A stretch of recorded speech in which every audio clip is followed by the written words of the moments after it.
Грчките медиуми се задоволни од исходот на средбата помеѓу премиерите на Македонија и на Грција и се оптимисти дека ова може да биде клучен исчекор во конечно затворање на билатералниот спор. Задоволни се и што нивниот премиер јасно посочил дека името кое ќе биде договорено мора да биде ерга омнес, односно за севкупна употреба, и дека соседната земја ќе мора да направи уставни измени. Подготвени да го пресечат Гордиевиот јазол е насловот на текстот во Етнос, со коментар дека разговорите биле во многу добра клима, а како главни точки весникот на насловната страница го наведува барањето на Ципрас за пакет решение и одлуката за преименување на автопатот и аеродромот.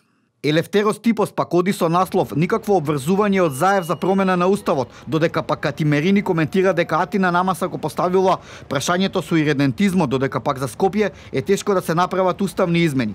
И додека грчките медиуми и власти ликуваат по првата средба помеѓу двајцата премиери, расте незадоволството кај симпатизери на СДСМ, но и кај припадниците на македонското малцинство во Грција.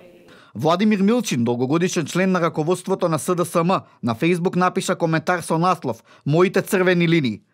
За Милчин, црвените линии се македонец и македонски јазик напишани на англиски и дека во таков случај би можел да прифати Република Македонија во заграда Скопје. Ништо помалку од тоа и никакви мајмунулаци со гротески читања и изговори на именки и придавки, додава професорот. Со реакција на социјалните мрежи се јави и Павлос Васкопулус од раководството на Виножито.